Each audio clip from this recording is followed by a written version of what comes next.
Okay, चलिए तो अभी सबसे पहले कुछ कॉमन बातें हम डिस्कस कर लें। नीट के बारे में कुछ एक कॉमन डिस्कशन है जिसके बारे में हम लोग बात कर लें, फिर हम आगे, उसके बाद हम आगे बढ़ेंगे। और अभी breathing as well as exchange of gases के साथ हम लोग चालू करेंगे। देखो, कंप्लीट बायोलॉजी यहाँ पर हम लेने वाले हैं, including zoology as well as botany, दोनों के बारे में हम लोग डिस्कशन करने वाले हैं। और आज का टाइम 9:30 है, ठीक है। कल से जो आपका टाइम रहेगा वो 9 बजे का रहेगा, ठीक है। अगर किसी बच्चे को ऐसा लगता है कि टाइम में किसी तरह के चेंज की जरूरत है तो हम उसमें बात कर सकते हैं। लेकिन 9 बजे का जो फायदा है वो ये है, अगर हम 9 बजे का टाइम रखते हैं तो 9 बजे टाइम रखने का जो फायदा है वो ये है कि जो भी बच्चे किसी कोचिंग में जाते हैं, कहीं भी जाकर पढ़ते हैं, कोचिंग में जाते हैं, उनको ये टाइम कंफर्टेबल रहेगा। तो अभी जो मैंने सोचा है, 9 बजे से लेकर 9 PM टू 10:30 PM ये टाइम रखने के बारे में हमने विचार किया है। बाकी आगे अपन देखेंगे, अगर उसमें कहीं कोई चेंज करने की जरूरत होती है, कोई बात होती है, तो उसको आगे हम डिस्कस करेंगे। अभी जो मैंने सोचा है वो 9 to 10:30 PM। और कल दूसरा लिंक आपको आपको मिलेगा, और जो कल का लिंक होगा वो फाइनल लिंक होगा। फाइनल लिंक का मतलब क्या है, उसके बाद उसी लिंक से आपको यहां पर क्लास में अपीयर होना है, ठीक है ना। एक बार फिर से बताएं बच्चे, ऑडियो वीडियो क्लियर है या नहीं है? एक बार फिर से बताएं। हाँ, मेरे ख्याल से ये टाइम अच्छा है, बच्चे जैसे लिख रहे हैं टाइम इज वेल। हाँ, ठीक है ना, चलो। तो जो बच्चे पहले मुझसे पढ़ चुके हैं, जैसा कि आप लोगों को मालूम है, जिन बच्चों को नहीं मालूम है उनको मैं जो है थोड़ा सा अपने बारे में बता देता हूं। ये मेरी टीचिंग का 25वां साल है, नीट को पढ़ाते पढ़ाते मेरी टीचिंग का ये 25वां साल है, ठीक है। 13 सितंबर 1998 से मैंने पढ़ाना शुरू किया था। थोड़ा सा जो बच्चे जानते हैं उनकी बात अलग है, जो नहीं जानते थोड़ा सा टाइम मैं आपको लूंगा। और 1998 से मैंने पढ़ाना शुरू किया था। सबसे पहले मास्टरमाइंड क्लासेस में मैंने पढ़ाया था, 1998 से लेकर 2007 तक। 2007 में नारायणा इंस्टीट्यूट भिलाई मैंने ज्वाइन किया था। और उसके बाद 2009 में एक्सपर्ट क्लासेस मैंगलोर मैंने ज्वाइन किया था 2009 में। और वहां में रहा 12 तक। और 12 to 17 आकाश इंस्टीट्यूट। और आकाश इंस्टीट्यूट में ज्यादातर जो मेरा टाइम बीता है वो, जो आकाश का सबसे बड़ा सेंटर है जनकपुरी दहली, जो आकाश का सबसे बड़ा सेंटर माना जाता है, वहां मैंने पढ़ाया। और उसके बाद एलन कोटा। और पिछले 1 साल में आरसीसी नांदेड़ में था। तो इस तरह से पढ़ाते हुए कुल मिलाकर मुझे 25 ईयर, ये 25वां साल है, ठीक है। तो आप अंदाजा लगा सकते हो। और कुछ खास बात में जो हम लोग बात करेंगे यहाँ पर, स्पेशली हम लोग एनसीईआरटी बेस्ड बात करेंगे। मैं पहले भी अपने बच्चों से कहता रहा हूं कि अब जो भी क्वेश्चन आते हैं बायोलॉजी में, खास तौर से बायोलॉजी और केमिस्ट्री में जितने भी क्वेश्चन आते हैं वो सीधे सीधे एनसीईआरटी से क्वेश्चन आते हैं। और पिछले 2 सालों में एक भी क्वेश्चन एनसीईआरटी के बाहर नहीं गया है। अगर आप चाहें तो आप देख सकते हैं, एक मेरा वीडियो है, लाखों की कोचिंग की चिंता छोड़ो, एनसीईआरटी पढ़ो। और उसमें एक एक क्वेश्चन को मैंने एनालाइज किया है कि एनसीईआरटी के कौन से पेज से ये क्वेश्चन है, ठीक है ना। तो पिछले 2 सालों में सारा जो पेपर आया है वो कहां से आया, वो एनसीईआरटी से आया है। इस बात को अच्छी तरह से याद रखना है। तो निश्चित रूप से हमें एनसीईआरटी पढ़ना है और एनसीईआरटी से ही हम लोग स्टडी करेंगे। पूरा जो हमारा स्टडी रहेगा वो एनसीईआरटी पर रहेगा। और जो लोग मुझे जानते हैं, मेरे पढ़ाने की स्टाइल को जानते हैं, उनको ये मालूम होगा कि मैं सारी चीजों को एक्सप्लेन करने के अलावा याद कराने की, उनको बार बार रिवाइज करा के याद कराने की जिम्मेदारी भी लेता हूं। ये भी मैं करता हूं। Got it my point? तो चलिए अभी हम लोग बात करेंगे सबसे पहले किसके बारे में बात करेंगे, रेस्पिरेटरी सिस्टम, मतलब breathing as well as exchange of gases. और यहाँ पर पूरा जूलॉजी और पूरा बॉटनी हम लोग डिस्कस करेंगे। स्ट्रिक्टली एनसीईआरटी बेस डिस्कशन ही हम करेंगे, लेकिन जहां कहीं भी जरूरत होती, कहीं कहीं ऐसा होता है कि एनसीईआरटी में इंफॉर्मेशन इनकम्प्लीट है, या कहीं कहीं ऐसा है कि एनसीईआरटी में उतना इंफॉर्मेशन नहीं है जितना टॉपिक को क्लियर करने के लिए रिक्वायर्ड है। तो ऐसी जगह को छोड़कर, ऐसी कंडीशन को छोड़कर जो हम बात करेंगे वो हम थोड़ा सा एनसीईआरटी से बाहर हम लोग जा सकते हैं। अदरवाइज मतलब बहुत बाहर जाएंगे, 10-20% जहां चीजों को समझने के लिए हमें एनसीईआरटी से बाहर जाने की जरूरत है। अन्यथा जो हमारा टोटल पैटर्न रहेगा स्टडी का वो स्ट्रिक्टली एनसीईआरटी बेस्ड रहेगा। इस बात को अच्छी तरह से दिमाग में सेट करके रखना है, ठीक है। तो चलिए अभी हम लोग बात करते हैं। हाँ, ये बच्चे ने आईपैड में लिखा है, यस 4 बार ड्रॉ करके याद कराते हैं, ठीक है। ठीक है, चलो चलो अब हम बात करते हैं आगे, यहां से आगे हम बात करते हैं एलन इन नर्चर, आईपैड एलन इन नर्चर, ठीक है।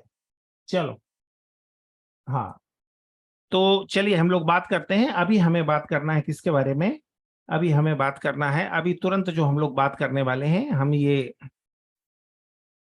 Breathing as well as exchange of gases के बारे में हम लोग बात करने वाले हैं, ठीक है। चलिए यहां से हम लोग चालू करते हैं। तो जैसा आपको मालूम है, अपना यूट्यूब चैनल का जो नाम है ये नीट विनायक, नीट विनायक के नाम से अपना यूट्यूब चैनल है। और 11th एनसीईआरटी का चैप्टर 17, याद रखना 11th एनसीईआरटी का चैप्टर 17 के बारे में हम लोग यहाँ बात कर रहे हैं। 11th एनसीईआरटी का चैप्टर 17, तो उसके बारे में हम लोग यहाँ डिस्कस कर रहे हैं, ठीक है।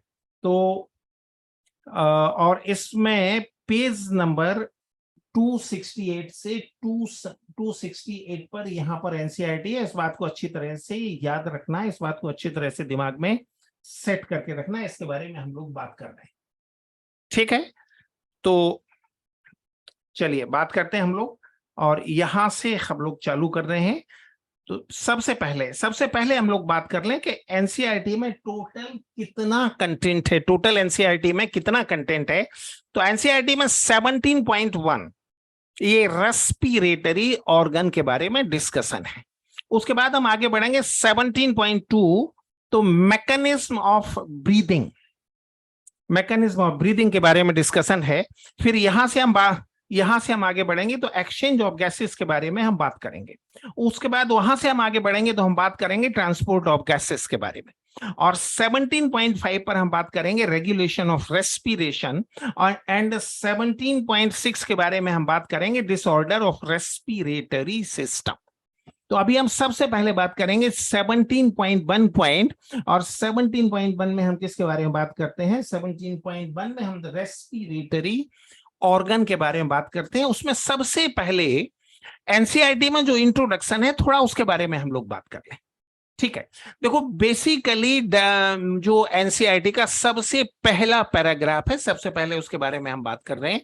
तो देखो ब्रीदिंग में होता क्या है, ब्रीदिंग में क्या होता है, जो फूड मटेरियल है just like glucose, fructose, amino acid और फैटी एसिड, इस टाइप का जो फूड मटेरियल है उसका ऑक्सीजन की प्रेजेंस में, ऑक्सीजन के प्रेजेंस में उससे carbon dioxide, water and energy को ऑब्टेन करने का काम किया जाता है।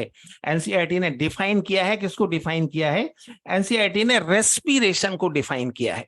और कैसे डिफाइन किया है, याद रखना, ग्लूकोज, फ्रक्टोज, अमीनो एसिड और फैटी एसिड, ऑक्सीजन के प्रेजेंस में इनका कंप्लीट ब्रेकडाउन होता है, जिससे क्या बनता है, कार्बन डाइऑक्साइड, H2O और एनर्जी। इस बात को अच्छी तरह से आपको दिमाग में सेट करके रखना है।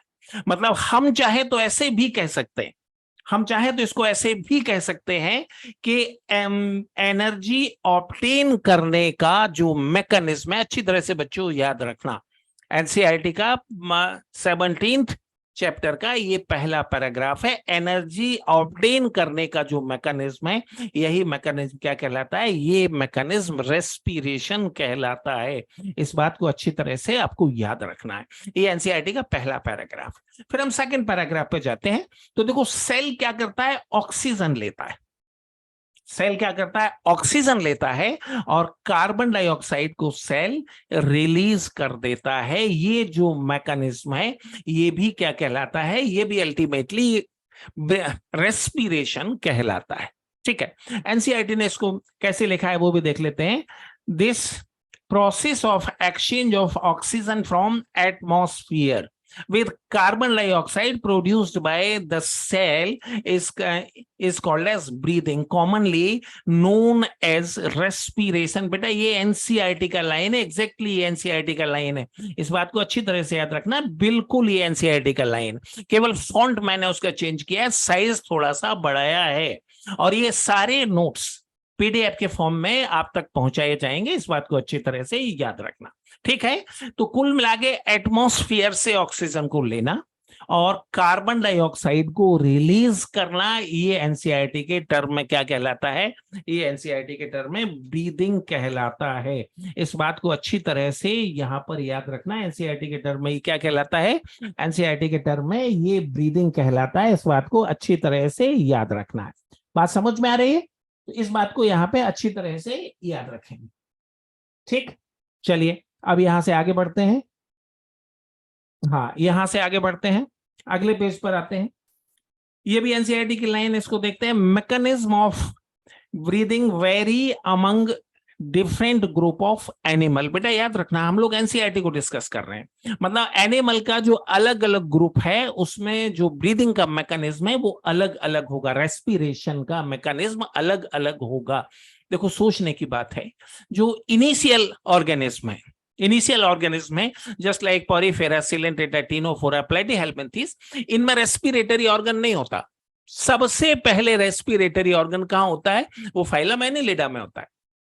तो फाइलम एनिलिडा तक जो रेस्पिरेशन होगा, फाइलम एनिलिडा तक जो रेस्पिरेशन होगा वो कैसे होगा? अच्छी तरह से याद रखना है। फाइलम एनिलिडा तक जो रेस्पिरेशन होगा वो जनरल बॉडी सरफेस से होगा।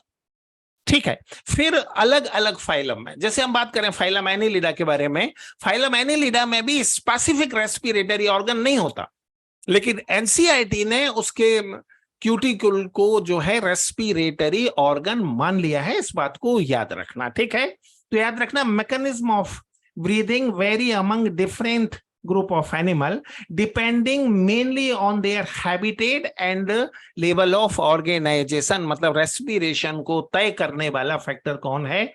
मेनली उनका हैबिटेट है। इस बात को याद रखना, मेनली उनका हैबिटेट है, और हैबिटेट के अलावा क्या है? उनका लेवल ऑफ बॉडी ऑर्गेनाइजेशन। जिनमें ऑर्गन सिस्टम है, केवल उन्हीं ऑर्गेनिज्म में स्पेसिफिक रेस्पिरेटरी ऑर्गन पाए जाते हैं। इस बात को अच्छी तरह से याद रखना है। किसमें पाए जाते हैं? केवल उन्हीं में पाए जाते हैं जिनमें स्पेसिफिक ऑर्गन है। अच्छा, आप लोगों के जो भी मैसेज है वो हम बीच बीच में लेंगे। फिर बच्चों यहां से हम आगे बढ़ते हैं। देखो, ये सारी की सारी एनसीईआरटी की लाइन है। मैंने केवल इनको थोड़ा सा इंटरेस्टिंग बनाने का प्रयास किया है, उनको पॉइंट दिया है, और सेम फॉर्मेट में ये पीडीएफ के फॉर्म में आपके पास पहुंचने वाले हैं। तो सभी बच्चे अपना अपना अपना व्हाट्सएप नंबर शेयर करेंगे, आपके व्हाट्सएप नंबर पर ये सारे के सारे पहुंचने वाले हैं। ठीक है, चलो फिर यहां से हम लोग आगे बढ़ते हैं। अब उसके बाद एनसीईआरटी ने बात किया है कि कौन कौन से ऑर्गेनिज्म में कौन कौन से रेस्पिरेटरी ऑर्गन पाए जाते हैं। एनसीईआरटी ने सीधे सीधे लिखा है, एनसीईआरटी का सेकंड पैराग्राफ है ये। ठीक है, हमने उसको एक चार्ट फॉर्म में दिया है जिससे आपको इन चीजों को समझना आसान होगा। जैसे जनरल बॉडी सरफेस पॉरीफेरा से लेकर एनिलिडा तक, जनरल बॉडी सरफेस से रेस्पिरेशन होता है, और स्पेसिफिक रेस्पिरेटरी ऑर्गन यहां नहीं पाया जाता। इसका मतलब क्या है? Phylum porifera, phylum coelenterata, phylum ctenophora, phylum platyhelminthes, phylum aschelminthes और फाइलम एनिलिडा। लेकिन एनसीईआरटी ने यह माना कि एनिलिडा में उसका स्किन का, उसके बॉडी बॉल का पार्ट है क्यूटिकल, और एनसीईआरटी ने यह माना कि ये उसका रेस्पिरेटरी ऑर्गन है। इस बात को याद रखना है। अगर हम इंसेक्टा की बात करें, इंसेक्टा आर्थ्रोपोडा में, तो वहां पर क्या है, ट्रेकियल सिस्टम। अगर हम लिम्यूलस की बात करें, ये फाइलम आर्थ्रोपोडा के, अगर मैं लिम्यूलस की बात करता हूं तो याद रखना फाइलम आर्थ्रोपोडा में ये आता है, और फाइलम आर्थ्रोपोडा के मिरोस्टोमाटा क्लास में आता है, इसमें बुक गिल है। अगर मैं स्कॉर्पियन की बात करता हूं जो कि फाइलम आर्थ्रोपोडा में अरेक्निडा में आता है, तो इसमें क्या हो जाएगा, इसमें हो जाएगा बुकला। और जो स्पेशल वेस्कुलराइज्ड स्ट्रक्चर है जस्ट लाइक गिल, ये आर्थ्रोपोडा में है, मोलस्का में है और दूसरे एनिमल में। अगर पल्मोनरी सैक की बात करते हैं, एनसीईआरटी ने पल्मोनरी सैक को किसमें दिया है, फाइलम मोलस्का में, और गिल फाइलम हेमिकॉर्डेटा। ठीक है, चीजों को आसान बनाने के लिए मैंने थोड़ा सा मॉडिफिकेशन किया है, उसको चार्ट फॉर्म में दिया है ताकि चीजों को तैयार करना आपके लिए थोड़ा सा आसान रहे। ठीक है, उसके बाद अगर आप गिल्स की बात करते हो तो याद रखना यूरोकॉर्डेटा, साइक्लोस्टोमेटा और पाइसिस, इनमें वेल डेवलप गिल है। अगर आप लंग्स की बात करते हो, जिसको एनसीईआरटी ने लिखा है स्पेशल वेस्कुलराइज्ड बैग, ये एम्फीबिया, रेप्टिलिया, एबीज और मैमिल्स में है, जिनमें से एबीज के लंग्स में एयर सेक भी पाए जाते हैं, जो उनके लंग्स को बेहतर कंडीशन में लाते हैं। अगर आप बक्कल लाइनिंग की बात करते हो तो एम्फीबिया, ये एक पॉइंट है जो एनसीईआरटी में नहीं है। और एयर ब्लैडर की बात करते हो तो ये लंग फेसिस एंड ऑस्टिएक्टिज्म है। ये 2 पॉइंट मैंने अलग से ऐड किए हैं, एक ये लास्ट जो 2 पॉइंट है उनको अलग से ऐड किया है, बाकी सारे के सारे एनसीईआरटी में है, इस बात को अच्छी तरह से याद रखना। ठीक है, फिर हम यहां से आगे बढ़ते हैं। अब देखो, अब इनफैक्ट जब हम रेस्पिरेशन की बात करते हैं, जब हम रेस्पिरेशन के बारे में डिस्कशन करते हैं, तो देखो क्या होता है, एटमॉस्फेयर का एयर कहां पहुंचता है, लंग्स या रेस्पिरेटरी ऑर्गन में पहुंचता है। बच्चों एक बात अच्छी तरह से याद रखना है, ये जितने भी डायग्राम मैंने बनाए हैं ये स्ट्रिक्टली एनसीईआरटी बेस्ड डायग्राम है, डायग्राम मेरे हैं लेकिन एनसीईआरटी के डिस्कशन को आगे बढ़ाया है। देखो याद रखना, आज की जरूरत क्या है, एक छोटी सी बात मैं आप लोगों को बताना चाहूंगा। आज जब आप नीट की तैयारी करना चाहते हो तो आज की जरूरत क्या है, आज की जरूरत केवल यह है कि एनसीईआरटी को कैसे भी आसान बनाकर समझना है, फिर उसको पढ़ना है। एनसीईआरटी को हम आसान बनाएंगे, उसको समझेंगे, उसको पढ़ेंगे और बार बार उसका रिवीजन करेंगे। ये सारे काम यहाँ क्लास में करवाए जाएंगे, याद आपको आपके घर पर बैठकर करना है। उसका जितना भी रिवीजन का जरूरत है वो सारा रिवीजन यहाँ आपको करवाया जाएगा, इस बात को अच्छी तरह से याद रखना। बात समझ में आ रही है ना? तो ये बात आपको, अब देखो रेस्पिरेशन में सबसे पहले क्या होता है, जो एटमॉस्फेयर का एयर है वो कहां पहुंचता है, लंग्स में पहुंचता है। और एटमॉस्फेयर के एयर को लंग्स में पहुंचना एक्सटर्नल रेस्पिरेशन कहलाता है, इस बात को अच्छी तरह से याद रखना।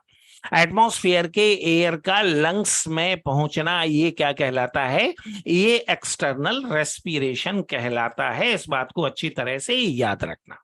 फिर लंग्स से ऑक्सीजन, लंग से सेल और टिश्यू के बीच में ऑक्सीजन और कार्बन डाइऑक्साइड का एक्सचेंज, मतलब लंग्स की ऑक्सीजन कहां जाएगा, सेल और टिश्यू तक जाएगा, और सेल और टिश्यू का कार्बन डाइऑक्साइड कहां जाएगा, लंग्स तक जाएगा।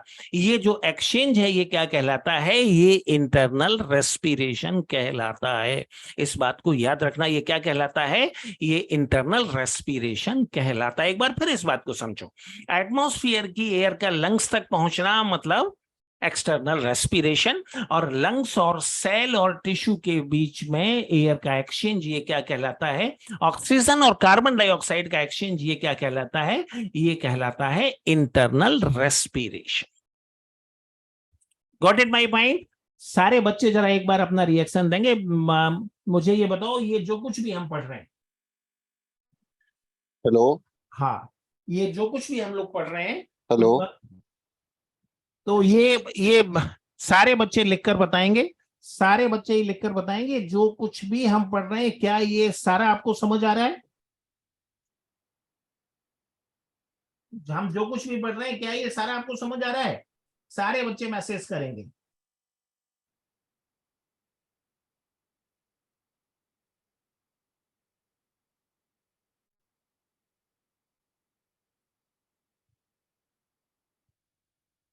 हाँ, सारे बच्चे मैसेज करके बताएंगे कि जितना अभी हमने पढ़ा है।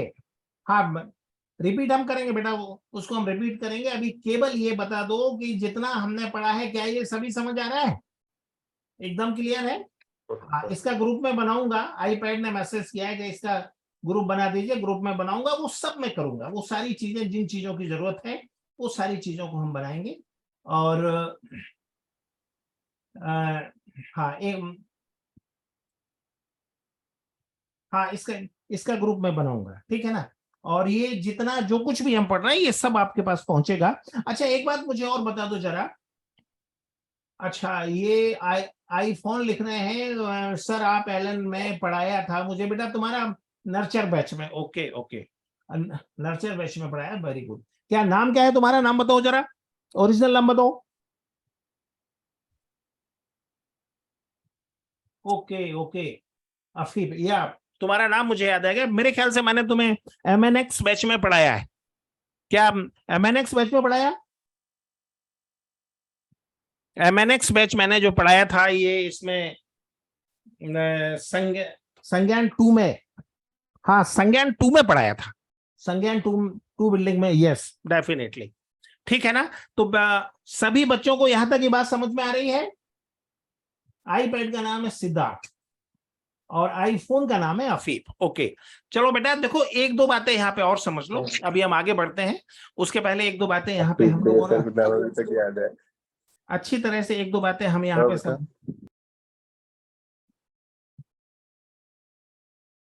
हाँ, एक दो बातें यहाँ पे अच्छी तरह हम समझ लें, यहां से हम आगे बढ़े। देखो, सारे टॉपिक स्ट्रिक्टली हम लोग एनसीईआरटी बेस तैयार करने वाले हैं। सारा जो हमारा पैटर्न रहेगा वो स्ट्रिक्टली एनसीईआरटी का पैटर्न रहेगा। एनसीईआरटी ही हम लोग पढ़ेंगे, बार बार हम उसको रिवाइज करेंगे और उसको जो है रिवाइज करके हम जानने का प्रयास करेंगे। ठीक है, तो ये सेम पैटर्न पर हम इसको पढ़ने वाले हैं, इस बात को अच्छी तरह से याद रखना है। चलिए आगे बढ़ते हैं। तो यहां तक हमने कर लिया है। और ये, हाँ, संज्ञान वन में, अच्छा, आईफोन को मैंने संज्ञान वन में पढ़ाया, ठीक है। चलो, तो अब यहां से हम लोग आगे बढ़ते हैं। एक बार फिर से ये बच्चे ने बोला, एक बार फिर से इस चीज को हम समझने का प्रयास करते हैं। देखो ये, अब जरा ध्यान से देखो। हाँ, यहां पर देखो, एटमॉस्फेयर का एयर, ये एटमॉस्फेयर का एयर कहाँ पहुंचेगा? लंग्स में। और एटमॉस्फेयर के एयर का लंग्स में पहुंचना क्या कहलाता है? External respiration. External respiration. और लंग से ऑक्सीजन का सेल या टिश्यू में पहुंचना, और सेल से कार्बन डाइऑक्साइड का लंग्स में पहुंचना, ये क्या कहलाता है? ये इंटरनल रेस्पिरेशन कहलाता है। सभी बच्चों को अच्छी तरह से ये बात याद रखना है, ये क्या कहलाता है? इंटरनल रेस्पिरेशन कहलाता है।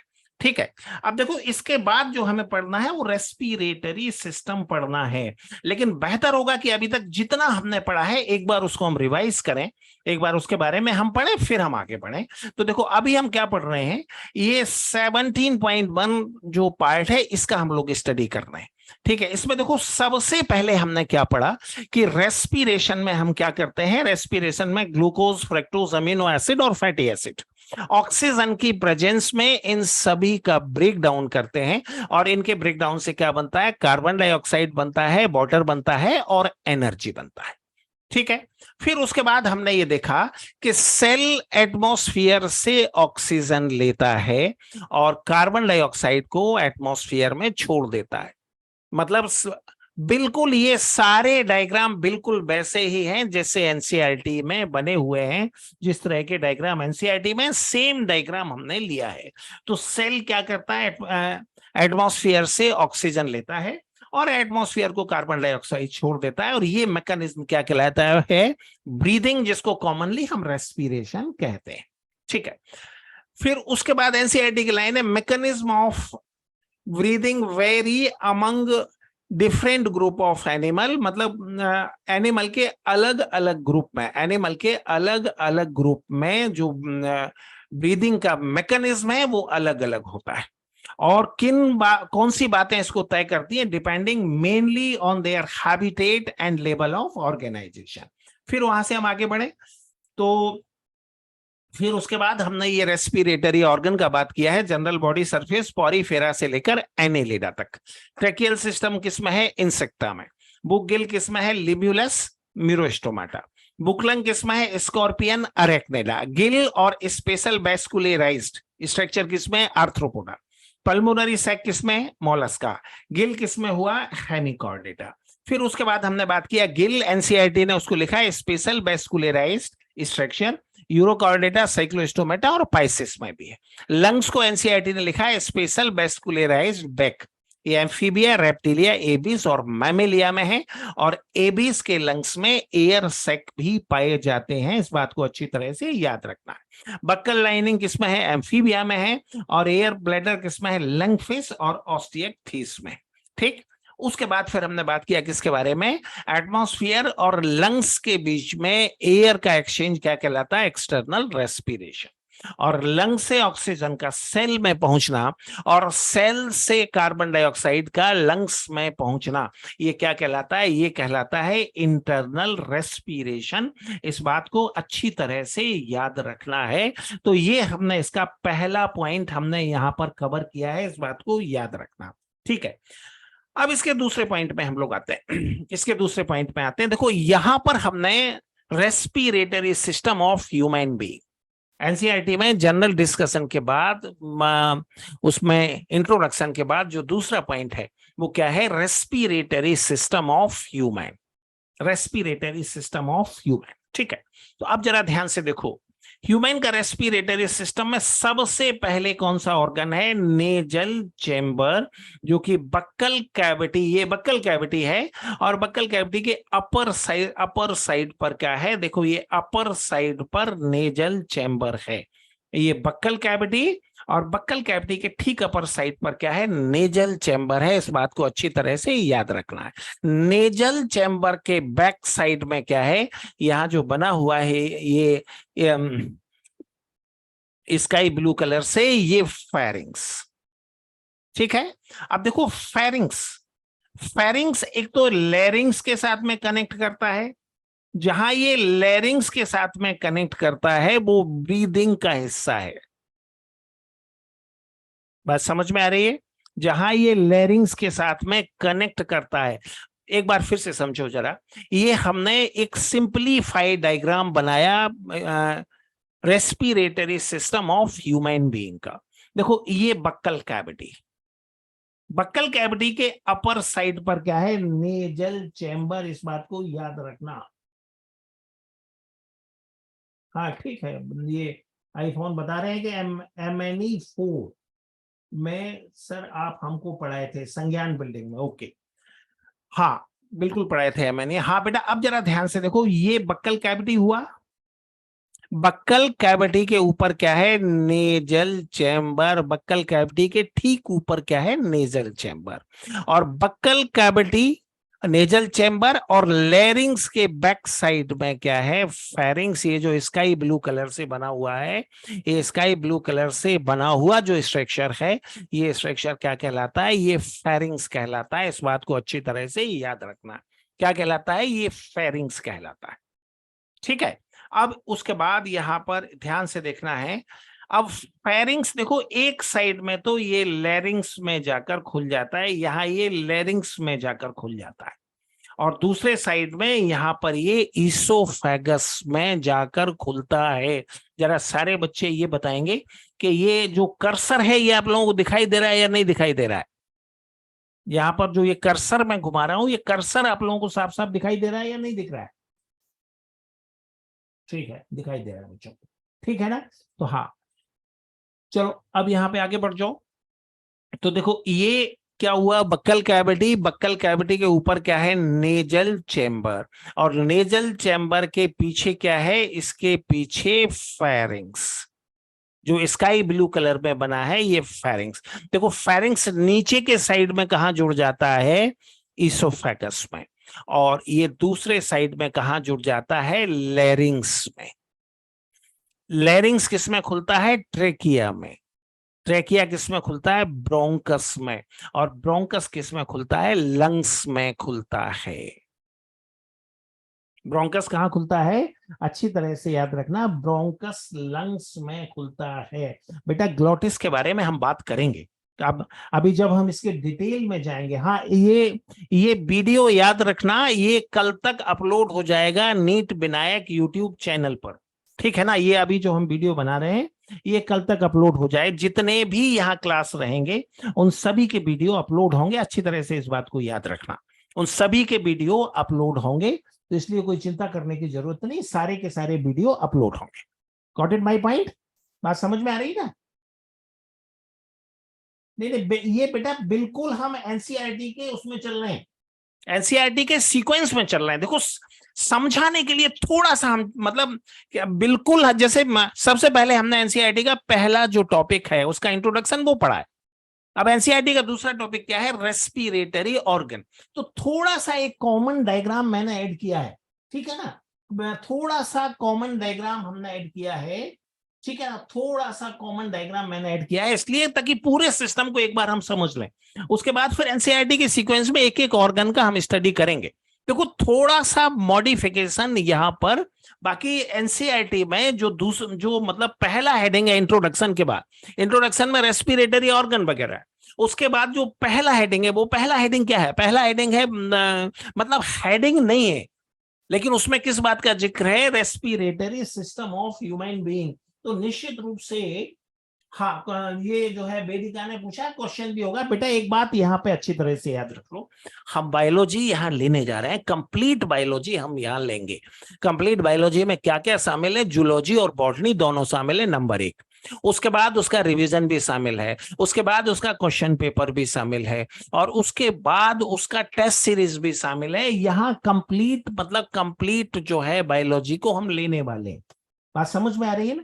तो बायोलॉजी को लेने के लिए जिन जिन चीजों की जरूरत है, और मेरा मोबाइल नंबर आपके पास है, ज्यादातर अगर किसी बच्चे के पास नहीं है तो ज्यादातर स्लाइड में नीचे मेरा मोबाइल नंबर लिखा हुआ है, स्लाइड में नहीं है लेकिन ज्यादातर में लिखा हुआ है, ठीक है ना?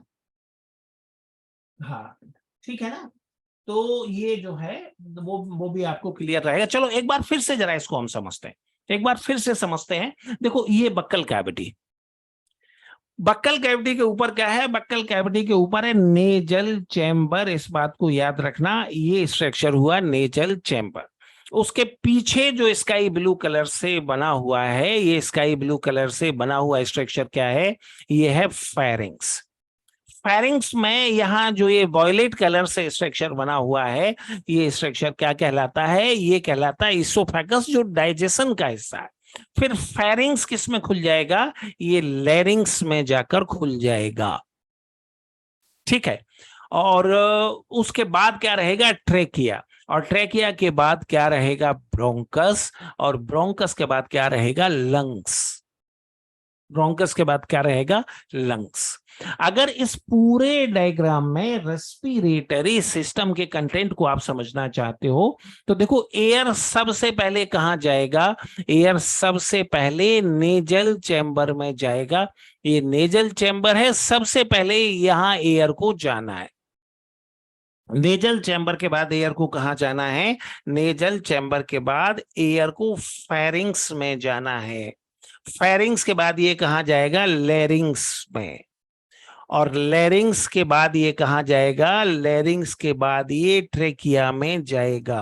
ट्रेकिया के बाद ये कहां जाएगा? ब्रोंकस में जाएगा।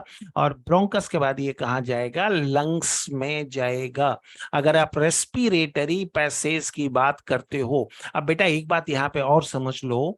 देखो फेरिंग्स का जो लेरिंग्स में ओपनिंग है, ये क्या कहलाता है? ये ग्लोटिस कहलाता है।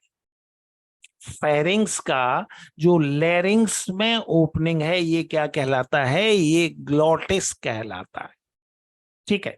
और फेरिंग्स का जो ईसोफेगस में ओपनिंग है, ये गलेट कहलाता है। ये दो बातें यहां पे समझ लो। देखो फेरिंग्स दो ऑर्गन में खुल रहा है, एक तो ये लेरिंग्स में खुल रहा है। फेरिंग्स का जो लेरिंग्स में ओपनिंग है, ये क्या कहलाता है? ये ग्लोटिस कहलाता है। और फेरिंग्स का जो ओपनिंग इसोफेगस में है, ये गलेट कहलाता है। इस बात को अच्छी तरह से याद रखना। ठीक है, तो देखो एयर का पाथवे क्या होगा, सबसे पहले एयर कहाँ जाएगा, नेजल चैम्बर, नेजल चैम्बर के बाद कहाँ जाएगा, फेरिंग्स, फेरिंग्स के बाद कहाँ जाएगा, लैरिंग्स, लैरिंग्स के बाद कहाँ जाएगा, ट्रेकिया, ट्रेकिया के बाद कहाँ जाएगा, ब्रोंकस, ब्रोंकस के बाद कहाँ जाएगा, lungs. Got it my point. लेकिन अगर मैं बात करूं, अगर मैं बात करूं किसके बारे में बात करूं, अगर मैं फूड मटेरियल की बात करूं, तो ये फूड मटेरियल सबसे पहले कहां जाएगा, बक्कल कैविटी में, बक्कल कैविटी के बाद कहां जाएगा, फेरिंग्स में, और फेरिंग्स के बाद फूड मटेरियल ईसोफेगस में पहुंच जाएगा। गॉट इट माय पॉइंट और नॉट? बात समझ में आ रही है? तो सबसे पहले एक बार बताएंगे, सारे बच्चे बताएंगे, ये जो हमने डायग्राम समझा, ये डायग्राम सभी बच्चों को समझ आया या नहीं आया? सारे बच्चे बताएंगे, अपना अपना अपना रिएक्शन देंगे। ये डायग्राम ये एकदम मतलब, हाँ एकदम से समझ आ रहा है या नहीं आ रहा है? हाँ, वेदिका, फेरिंग्स फूड मटेरियल और एयर दोनों का कॉमन पैसेज है, इस बात को याद रखना। ठीक है। क्या क्या इसमें से कोई कंटेंट जो है दोबारा समझाने की जरूरत है? अगर दोबारा समझाने की जरूरत है हम समझेंगे, कोई टेंशन नहीं, यहाँ निश्चित रूप से हम समझ के आगे बढ़ेंगे। क्या ये डायग्राम बच्चों को पूरी तरह समझ आ रहा है? ठीक है, बच्चे लिख रहे हैं ऑल क्लियर। ठीक है, तो फिर आगे बढ़ाया, आगे बढ़ा जाए, अगले डायग्राम पर पहुंचा जाए, आगे बढ़ा जाए। सभी बच्चों को पूरी तरह समझ आ रहा है? जैसा कि आप लोगों को मालूम है, जो बच्चे मुझसे पढ़े हैं वो उन सभी बच्चों को पता है, जो जो नहीं पढ़े उनको मैं बता दूं, मैं 100% समझा कर ही आगे बढ़ता हूं, और जो मैं पढ़ाऊंगा वो 100% में आपको समझ आएगा, ये मेरी गारंटी है। और केवल समझ में नहीं आएगा, जिस फॉर्मेट में हम इन चीजों को लेंगे, उस फॉर्मेट में ये आप सभी लोगों को बहुत आसान भी लगेगा, ये भी मेरी गारंटी है। इन एक दो बातों की मेरी गारंटी है, इन चीजों को हम मेंटेन करके चलते हैं, और निश्चित रूप से आगे भी हम मेंटेन करके चलेंगे। ठीक है, मेरा मोबाइल नंबर आप सभी लोगों के पास है, कहीं भी कोई दिक्कत रह जाती है, क्लास के दौरान नहीं, क्लास के बाद आप लोग मुझे फोन करेंगे, क्लास के बाद अगले दिन। और ये जितने भी डायग्राम वगैरह आपके सामने, इन सभी का पीडीएफ आपको मिलेगा। तो इस समय आपको केवल इन चीजों को समझने की जरूरत है। अब एक बात यहां समझ लो, ये जो फेरिंग्स वाला जो हिस्सा है, ये जो फेरिंग्स वाला हिस्सा है, ये एयर और फूड मटेरियल का कॉमन पैसेज है, दोनों का ये कॉमन पैसेज है, इस बात को अच्छी तरह से याद रखना। ठीक है, अब इसी चीज को थोड़ा सा अब इसके बाद एनसीईआरटी का जो डायग्राम है, एनसीईआरटी ने मतलब रेस्पिरेटरी सिस्टम का जैसा डायग्राम बनाया, उसको भी एक बार हम समझने की, उसको भी एक बार समझने की जरूरत है, उसे भी हम समझने का प्रयास यहां करेंगे। देखो एनसीईआरटी ने कहां से चालू किया है, एपिग्लॉटिस, लैरिंग्स का जो ओपनिंग है वो क्या कहलाता है, ग्लोटिस कहलाता है, और ग्लोटिस का जो ढक्कन है वो क्या कहलाता है, एपिग्लॉटिस कहलाता है। ये एनसीईआरटी के जैसा डायग्राम है। देखो बेटा, दो तरह के डायग्राम होते हैं, एक समझने वाला डायग्राम होता है और एक एनसीईआरटी वाला डायग्राम होता है। हम दोनों तरह के डायग्राम को लेकर चलेंगे, पहले हम समझने वाला डायग्राम लेंगे, फिर हम एनसीईआरटी वाला। देखो ये एपिग्लॉटिस, अभी इसका डिटेल भी हम लेंगे, ये एपिग्लॉटिस, और एपिग्लॉटिस ये लैरिंग्स हुआ, लैरिंग्स का जो ओपनिंग है वो क्या कहलाता है, ग्लॉटिस, और ग्लॉटिस का जो ढक्कन है, उसका जो लिड है, उसका जो कवर है वो क्या कहलाता है, वो एपिग्लॉटिस कहलाता है। इस बात को अच्छी तरह से याद रखना है बेटा, ये सारे वीडियो आप लोगों को शेयर करना है, ये मेरा कमिटमेंट है कि हम जो बायोलॉजी तैयार करेंगे वो हम जो है 360/360 के लिए तैयार कर रहे हैं, इस बात को अच्छी तरह से याद रखना। हम केवल एनसीईआरटी पढ़ेंगे, और एनसीईआरटी पढ़ेंगे नहीं, उसे याद करेंगे, ये याद रखना। जो बच्चे मुझसे पढ़े हैं उन्हें अच्छी तरह से ये मालूम होगा कि मैं यह बहुत बार रिवाइज करवाता हूं। ठीक है, बहुत बार रिवाइज करवाता हूं, इतनी बार रिवीजन करवाता हूं कि वो याद हो जाए। अब सवाल इस बात का है कि एपिग्लॉटिस का फंक्शन क्या है। देखो बेटा, जब एपिग्लॉटिस क्या करेगा, एयर को इसमें लैरिंग्स में एंटर होने देता है, लेकिन फूड मटेरियल को एंटर नहीं होने देता।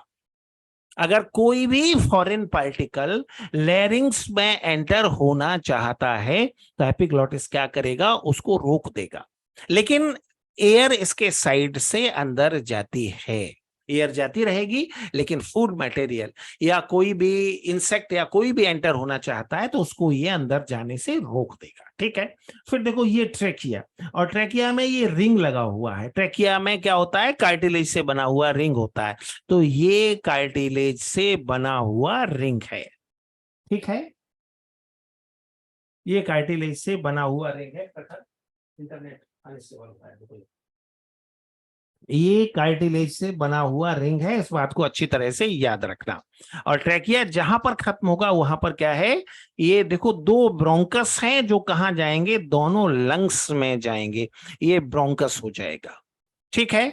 और ब्रोंकस अंदर जाकर क्या बनाएगा, ब्रोंकियोल बनाएगा। ब्रोंकस की जो ब्रांच है वो क्या कहलाती है, ब्रोंकस की ब्रांच याद रखना ब्रोंकियोल कहलाती है। ब्रोंकस की जो ब्रांच है वो क्या कहलाती है, ब्रोंकियोल कहलाती है। और ब्रोंकियोल खत्म किस में होता है, ये एल्वेओलाई में जाकर खत्म हो जाता है। ब्रोंकस कहाँ खत्म हो जाता है, ये एल्वेओलाई में जाकर टर्मिनेट हो जाता है। इस बात को अच्छी तरह से याद रखना है। Got it by point. एक बार फिर देखो, देखो ये लैरिंग्स, और लैरिंग्स की ओपनिंग क्या कहलाती है, ग्लॉटिस, और ग्लॉटिस का ढक्कन क्या कहलाता है, ये एपिग्लॉटिस कहलाता है। अब एनसीईआरटी ने जो डायग्राम बनाया, दरअसल एनसीईआरटी ने लैरिंग्स को एक्सेप्ट ही नहीं किया है। ऐसे बहुत सारे लोग ये मानते हैं कि ट्रेकिया का अपर एंड लैरिंग्स कहलाता है, तो एनसीईआरटी ने भी उसको फॉलो किया है। और ये क्या हो जाएगा, ये ट्रेकिया, ट्रेकिया की ब्रांच क्या कहलाती है, ब्रोंकस, और ब्रोंकस की ब्रांच क्या कहलाती है, ब्रोंकियोल्स। इनका डिटेल भी हम पढ़ेंगे, अभी हमने पूरा नहीं हुआ है। और ब्रोंकियोल्स जो है, अच्छी तरह से याद रखना, ब्रोंकियोल्स का टर्मिनेशन कहां पर होता है, एल्वेओलाई में होता है। Got it my point. अब मुझे बताओ क्या ये हाँ, ये क्या करता है प्रणब, ये फूड मटेरियल की, अगर एपिग्लॉटिस की बात करते हो तो ये फूड मटेरियल की ट्रेकिया में एंट्री को, या हम ऐसे भी कह सकते हैं लैरिंग्स में एंट्री को इनहिबिट करता है। अब जरा जल्दी से सारे बच्चे मुझे बताएंगे, क्या ये डायग्राम सभी बच्चों को समझ में आ चुका है, या इसको इसके रिवीजन की जरूरत है, या सभी बच्चों को ये समझ में आ चुका है। हाँ बेटा, अभी आईपैड, ये ट्रैकियल रिंग के फंक्शन के बारे में अभी हम डिस्कस करेंगे। अभी हम इन सभी का डिटेल स्टडी करेंगे। तो उसमें मतलब इसका ट्रैकियल रिंग क्या करता है, ट्रैकिया को उसको जो है कोलैप्स होने से, पिचकने से बचाता है। अभी हम वहीं चल रहे हैं, तो उसके बारे में हम डिस्कस करेंगे। तो सभी बच्चों को ये समझ में आ चुका है, जैसा आप लोग मैसेज कर रहे हो। ठीक है। अब देखो इनमें से एक एक ऑर्गन का हम अलग अलग डायग्राम बनाएंगे। अब देखो ये मत समझना कि हम एनसीईआरटी से बाहर जा रहे हैं, एनसीईआरटी से बाहर नहीं जा रहे, बट एनसीईआरटी एक लाइन में जिसको लिख देता है, अब अगर वैसा ही लाइन मैं आपको पढ़ा दूं तो वो आपको याद तो नहीं होगा, वो समझ में नहीं आएगा, समझ में नहीं आएगा तो याद नहीं होगा। तो ऐसा पढ़ाने से तो कोई फायदा नहीं है ना। मैं आपको पढ़ा दूं, आपको याद ना हो, समझ ना आए, तो फिर ऐसा पढ़ाने का फायदा क्या है, ऐसे पढ़ाने का तो कोई फायदा नहीं है। गॉट इट माय पॉइंट ना। तो याद रखना, कुछ डायग्राम अलग से हमने बनाए हैं जिनसे चीजों को बेहतर समझा जा सके। ठीक है। तो ये हमने डायग्राम, देखो ये बक्कल कैविटी, और यहां पर हमने डिटेल डायग्राम बनाया। अच्छा अच्छा, ये मतलब है, ठीक है ठीक है ठीक है। हाँ बेटा, ये शुरू के 2-3 चैप्टर, ये धनश्री ने लिखा हुआ है, तो शुरू के 2-3 चैप्टर हम थोड़ा सा उसमें लेंगे।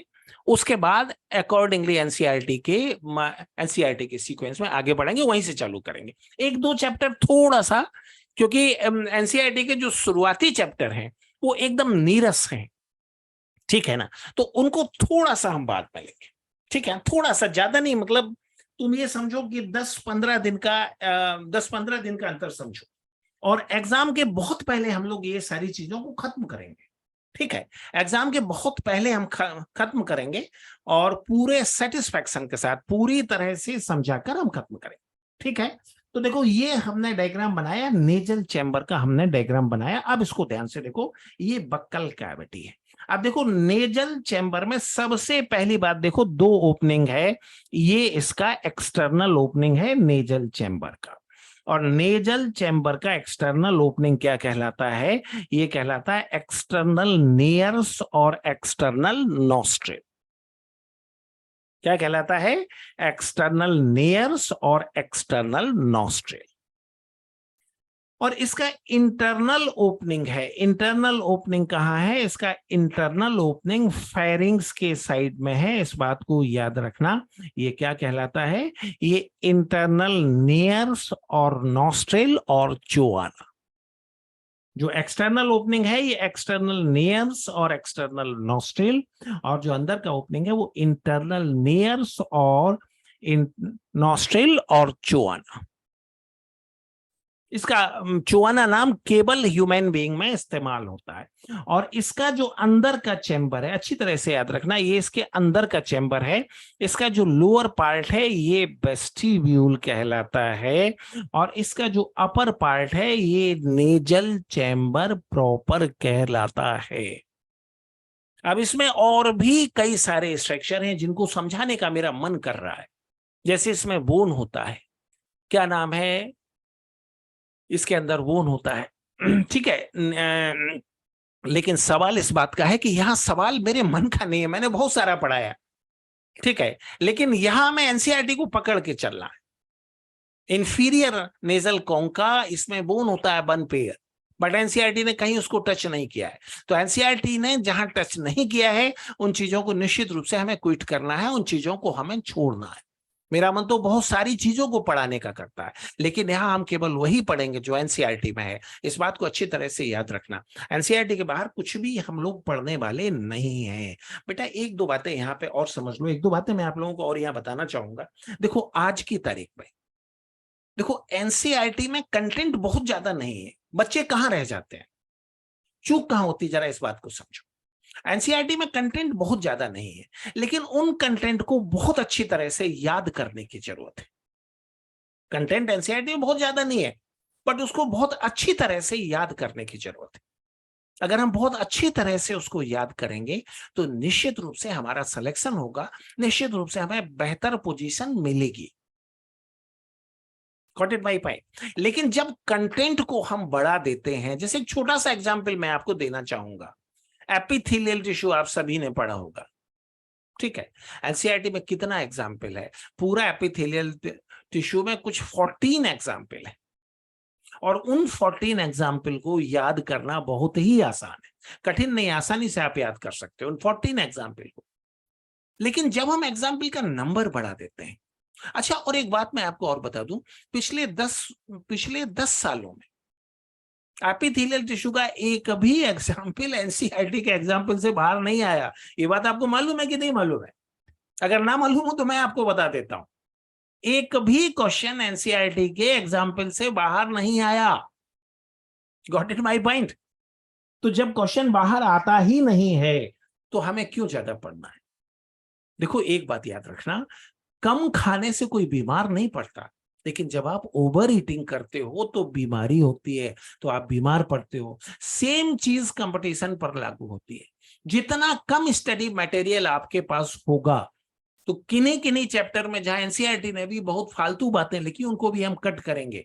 जैसे इवोल्यूशन में एनसीईआरटी ने बहुत सारा फ्रैक्शन ऐसा लिखा है जिसमें न कभी क्वेश्चन आया है ना ही क्वेश्चन आना है, तो ऐसे टॉपिक को निश्चित रूप से हम कट करेंगे, उनको हम कवर नहीं करेंगे। देखो सफलता किस बात में है, बहुत थोड़े कंटेंट को हम बहुत ज्यादा बार रिवाइज कर लें। बहुत ज्यादा मतलब कैसे, कम से कम 10 टाइम रिवाइज कर लें। हम करेंगे 10 टाइम रिवाइज, कैसे करेंगे अभी अगले 10-15 दिन में आपको समझ में आ जाना है। तो बहुत कम कंटेंट को हम बहुत ज्यादा बार रिवाइज कर लें तो निश्चित रूप से हमें सक्सेस मिलेगा, निश्चित रूप से हमें सफलता मिलेगी। लेकिन अगर हम कंटेंट के नंबर को बढ़ाते जाएंगे तो निश्चित रूप से हम फेलियर के साइड में बढ़ेंगे। तो आवश्यकता इस बात की नहीं है कि हम बहुत कठिन चीजों को पढ़ें। बहुत सारे टीचर, बहुत सारे इंस्टीट्यूट मेडिकल की तैयारी में एमबीबीएस को पढ़ा देते हैं, एमबीबीएस फर्स्ट ईयर को पढ़ा देते हैं। नहीं करना है, ऐसे नहीं करना है। हमें एनसीईआरटी की रेंज में रहना है। हाँ, लेकिन उसका बहुत बार रिवीजन करना है, ये बात याद रखना। रिवीजन हम बार बार करेंगे, एनसीईआरटी के रेंज में रह के बार बार हम रिवीजन करेंगे, एनसीईआरटी के रेंज में रह के हम बार बार रिवीजन करेंगे, निश्चित रूप से हमें सफलता मिलेगी। Got it my point. दूसरी बात, हमारा क्लास जो रहेगा वो मंडे से फ्राइडे तक रहेगा, सैटरडे संडे ऑफ रहेगा, लेकिन कल आपका क्लास रहेगा, कल आपका क्लास रहेगा। उसके बाद जो रेगुलर हमारा टाइम रहेगा, रेगुलर टाइम हमारा रहेगा वो 9 बजे से 10:30 बजे तक, क्योंकि 9 बजे तक सारे बच्चे फ्री हो जाते हैं, तो 9 से 10:30 बजे तक हमारा रेगुलर टाइम रहेगा। और बेटा एक बात निश्चित रूप से करना है कि ज्यादा से ज्यादा बच्चों तक आपको ये बात पहुंचाना है। ये वीडियो मैं अपलोड कर दूंगा, उसको आपको शेयर करना है, ज्यादा से ज्यादा बच्चों तक शेयर करना है। Got it my point. और जो आपके स्टूडेंट हैं, जो आपके साथी है, जो अभी तैयार कर रहे हैं, जो मुझसे पढ़े हुए हैं या किसी भी तरह से मुझसे कनेक्ट हैं, उनको निश्चित रूप से ये बताएं कि क्लास चालू हो चुका है। जितना बेहतर आप काम करेंगे उतना ही बेहतर ढंग से हमको मजा आएगा। ठीक है, तो चलिए यहां से हम लोग आगे बढ़ते हैं। और अच्छा, अब जरा ये बताएं, इसके ये जो डायग्राम हमने समझाया, क्या सभी बच्चों को पूरी तरह समझ में आ चुका है? जल्दी से एक बार मैसेज कर दो। अभी जो हमने नेजल चैम्बर पढ़ा है, क्या सभी बच्चों को पूरी तरह समझ में आ चुका है? अगर आ चुका है, सारे बच्चे जल्दी से मैसेज कर देंगे। इसके रिवीजन की जरूरत तो नहीं है? चलो ठीक है। हाँ चलो, अब हम यहां से आगे बढ़ते हैं। आज पहला क्लास है, थोड़ा सा हम कम लेंगे, बाकी कल से जो आपका टाइम रहेगा 9 to 10:30। कल दूसरा आईडी मैं आपको भेजूंगा, वो परमानेंट आईडी होगी, उसी आईडी पर रोजाना आपको ज्वाइन करना है 9 PM। ठीक है ना? आज की आईडी कल नहीं रहेगी, कल दूसरा आईडी आपको मिलेगा, और वो आपको मिल जाएगा तो 9 बजे आपको ज्वाइन करना है, 9 बजे आपको ज्वाइन करना है। और 9 to 10:30 हमारा जो परमानेंट टाइम जो हमारा रहेगा, 9 to 10:30, ये याद रखना, मेरे ख्याल से सभी के लिए सूटेबल टाइम है। ठीक है, चलो अब हम यहाँ से आगे बढ़ते हैं। और ये डायग्राम हमने डिस्कस कर लिया है। अब यहाँ से हम आगे बढ़ते हैं, अब उसके बाद देखो ये अगला डायग्राम। अगर जो पहले डायग्राम हमने बनाया था उसको ही हमने थोड़ा सा आगे बढ़ाया है। उसी डायग्राम को देखो, एक एक डायग्राम बनाते बनाते स्टेप बाय स्टेप हम आगे बढ़ेंगे, और स्टेप बाय स्टेप हम आगे बढ़ेंगे तो बहुत अच्छी तरह से आपको समझ आएगा। ये याद रखना। देखो ये बक्कल कैविटी, ये बक्कल कैविटी और ये नेजल चैम्बर। इसका नेजल चैम्बर का डिटेल हम पढ़ चुके हैं। स्काई ब्लू कलर से जो बना हुआ है ये क्या है? फेरिंग्स। अब देखो फेरिंग्स का 3 हिस्सा है। इसका अपर पार्ट जो नेजल चैम्बर के बैक साइड में है, याद रखना, ये फेरिंग्स का अपर पार्ट है जो नेजल चैम्बर के बैक साइड में है। ये क्या कहलाता है? ये कहलाता है नेसोफेरिंग्स। ठीक है, ध्यान से देखो, स्काई ब्लू कलर से जो हमने बनाया ये पूरा का पूरा फेरिंग्स है। फेरिंग्स का अपर पार्ट जो नेजल चैम्बर के बैक साइड में है, फेरिंग्स का अपर पार्ट जो नेजल चैम्बर के बैक साइड में है, ये क्या कहलाता है? ये नेसोफेरिंग्स कहलाता है। क्या कहलाता है? नेसोफेरिंग्स। ठीक है, फिर इसका दूसरा पार्ट जो कि बक्कल कैविटी के बैक साइड पे है, जरा ध्यान से देखो, नेजल चैम्बर के बैक साइड में फेरिंग्स का अपर पार्ट है, और ये फेरिंग्स का अपर पार्ट क्या कहलाता है? नेसोफेरिंग्स। और बक्कल कैविटी के बैक साइड में फेरिंग्स का मिडल पार्ट है, और ये क्या कहलाता है? ये कहलाता है oropharynx. Got it my point? Nasal chamber के बैक साइड वाला पार्ट क्या कहलाता है? नेसोफेरिंग्स। बक्कल कैविटी के बैक साइड वाला पार्ट क्या कहलाता है? ओरोफेरिंग्स। ठीक है, और लेरिंग्स के बैक साइड वाला पार्ट क्या कहलाता है? लेरिंगोफेरिंग्स। इसका मतलब फेरिंग्स का 3 हिस्सा है। अपर पार्ट कहलाता है नेसोफेरिंग्स जो कि नेजल चैम्बर के बैक साइड में है। मिडल पार्ट क्या कहलाता है? ओरोफेरिंक्स, जो कि बक्कल कैविटी के बैक साइड में है।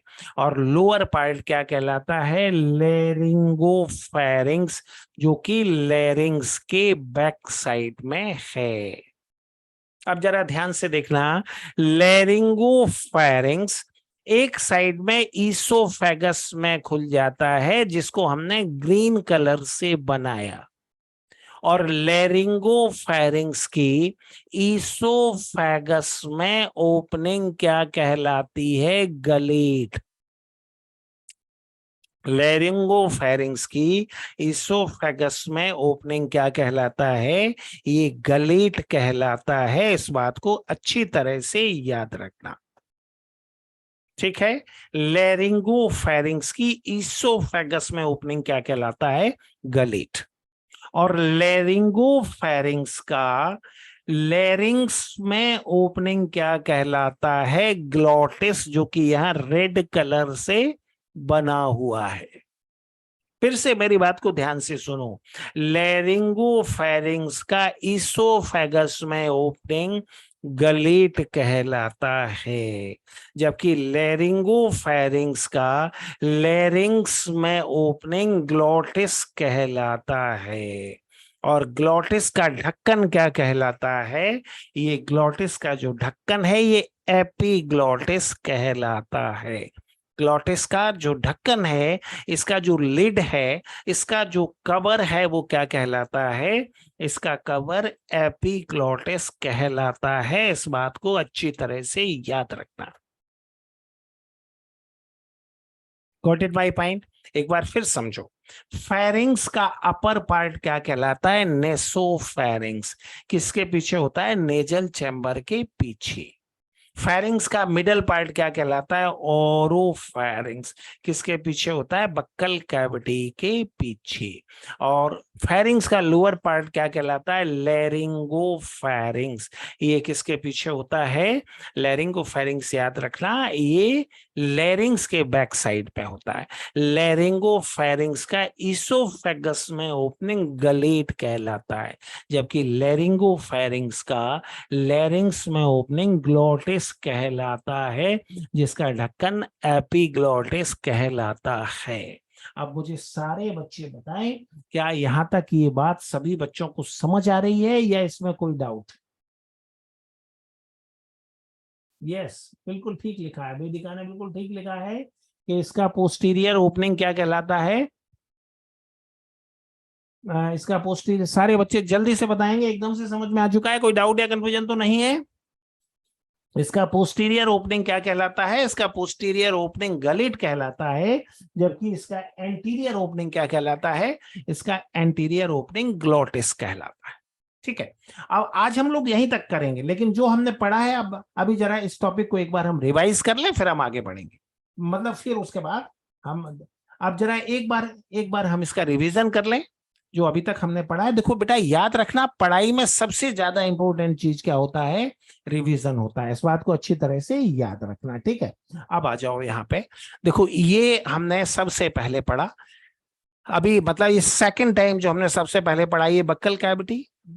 बक्कल कैविटी के ऊपर क्या है? नेजल चैम्बर, ठीक है। नेजल चैम्बर के बैक साइड पर क्या है? फेरिंग्स, ठीक है। फेरिंग्स एक साइड में खुलता है लेरिंग्स में। लेरिंग्स किस में खुलता है? ट्रेकिया में। ट्रेकिया किस में खुलता है? ब्रोंकस में। और ब्रोंकस किस में खुलता है? लंग्स में। Got it my point? फिर अगले डायग्राम पर आते हैं। फिर इसको हमने एनसीईआरटी वाला डायग्राम बनाया, ये एपिग्लोटिस। ग्लोटिस का जो कवर है वो एपिग्लोटिस। उसके बाद क्या है? उसके बाद याद रखना, उसके बाद ट्रेकिया। ट्रेकिया में क्या है? Tracheal ring. ट्रेकिया में क्या है? Tracheal ring. यस, ऑरोफेरिंग्स में पैलेटाइन टेंसिल होता है, बिल्कुल ठीक बात है। लेकिन टॉन्सिल को 5 साल पहले एनसीईआरटी से हटा दिया गया है, उसको तैयार करने की जरूरत ही नहीं। देखो एक बात याद रखना, मेरे मन में ये लालच रहता है कि मैं बहुत सारी बात पढ़ा दूं, ठीक है। ये बात सभी बच्चे अच्छी तरह से समझ लो, मेरे मन में ये लालच रहता है कि मैं बहुत सारी बातों को पढ़ा दूं। तुम्हारे मन में भी ये लालच रहता होगा कि मैं बहुत सारी बातों को पढ़ लूं। बात समझ में आ रही है ना? लेकिन अगर ऐसा करोगे तो सब कुछ बंटा ढार हो जाएगा। ज्यादा नहीं पढ़ना है, कम चीजों को ज्यादा बार पढ़ना है। मेरा मन करता है बहुत सारी बातों को पढ़ाने का करता है, लेकिन नहीं पढ़ना है, क्योंकि पिछले 25 साल में इतने सारे पैटर्न बदले हैं। हर पैटर्न के साथ सिलेबस को कम किया गया है और पेपर कम में से आता है। और अगर कोई भी आपका मित्र या कोई भी व्यक्ति आपसे ये कहता है कि एनसीईआरटी से बाहर 2 क्वेश्चन आए, 3 क्वेश्चन आए, तो मेरा चैलेंज है, एक भी क्वेश्चन बाहर नहीं आया, क्वेश्चन पूछ के मुझे बताना, मैं तुम्हें एनसीईआरटी में बताऊंगा कौन से पेज से आया, वो मैं तुम्हें बताऊंगा। तो एक भी क्वेश्चन एनसीईआरटी से बाहर अब नहीं आता है, इस बात को अच्छी तरह से याद रखना। तो उसके बाहर हमें पढ़ना भी नहीं है, इस बात को याद रखना। ठीक है, तो चलो एक बार फिर से हम एक बार इसका रिवीजन करते हैं, फिर इसको हम आगे बढ़ाएंगे। हाँ, यहाँ पे आ जाओ। हाँ, तो ये हो गया। अब ये ग्लॉटिस, उसका कवर क्या कहलाता है? एपिग्लॉटिस। और उसके बाद ये ट्रेकिया, ट्रेकिया के बाद ट्रेकियल रिंग। ठीक है, ट्रेकिया के बाद क्या है? Tracheal ring. और उसके बाद ब्रोंकस, ब्रोंकस के बाद ब्रोंक्यूल, ब्रोंक्यूल के बाद क्या है? एल्वेलाई। ठीक है, फिर हमने बात किया ये नेजल चैम्बर। नेजल चैम्बर का 2 हिस्सा है। इसका लोअर पार्ट जिसमें हेयर होता है क्या कहलाता है? वेस्टिब्यूल। अपर पार्ट क्या कहलाता है? Nasal chamber proper. ठीक है, इसका एक्सटर्नल ओपनिंग क्या कहलाता है? एक्सटर्नल नेयर्स और एक्सटर्नल नॉस्ट्रिल। और इंटरनल ओपनिंग क्या कहलाता है? इंटरनल नेयर्स और नॉस्ट्रिल और चुआना। ठीक है, उसके बाद ये हमने कंप्लीट डायग्राम डिस्कस किया है। ये नेजल चैम्बर, ये बक्कल कैविटी। फेरिंग्स का अपर पार्ट क्या कहलाता है? नेसोफेरिंग्स। मिडल पार्ट क्या कहलाता है? ओरोफेरिंग्स। लोअर पार्ट क्या कहलाता है? लैरिंगोफेरिंग्स। लैरिंगोफेरिंग्स का इसोफेगस में ओपनिंग क्या कहलाता है? गलेट। और इसका लैरिंग्स में ओपनिंग क्या कहलाता है? ग्लॉटिस। और ग्लॉटिस का ढक्कन क्या कहलाता है? Gullet. Got it my point? तो इतना कुल मिलाकर अभी हमने स्टडी किया है। अब कल जब हम बैठेंगे, कल का क्लास थोड़ा सा लंबा रहेगा, 1.5 घंटे का रहेगा। हम पहले दिन से क्लास, मतलब शुरुआत से ही क्लास का टाइमिंग मेंटेन करेंगे, और ये मेरी गारंटी है कि बहुत ही कंफर्टेबली हम लोग सिलेबस टाइम में खत्म करेंगे। ठीक है, अब मुझे बताओ अगर कोई क्वेश्चन आपका है। ठीक है ना, कोई क्वेश्चन आपका है तो पूछ सकते बेटा। यूब्यूला बिल्कुल, धनश्री, यूब्यूला बिल्कुल कवर करता है। किसको कवर करता है? ये जो पैलेट का पोस्टीरियर पार्ट है वो यूब्यूला कहलाता है।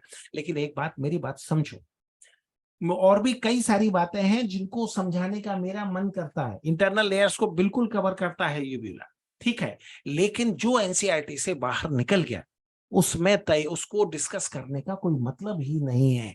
देखो ये लोभ जो है ना, ये, अच्छा पहले मुझे ये बताओ, अभी जितना हमने पढ़ा क्या सभी बच्चों को वो सब कुछ समझ में आ चुका है? एक बार जल्दी से मुझे मैसेज करके बताओ।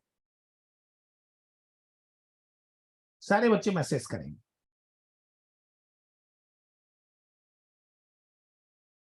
जितना अभी हमने पढ़ा है सभी बच्चों को समझ में आ चुका है? ठीक है, तो देखो अब यहाँ पे 2-3 बातों को समझ लो, 2-3 बातों को, कि इसी पैटर्न पर हम आगे बढ़ेंगे।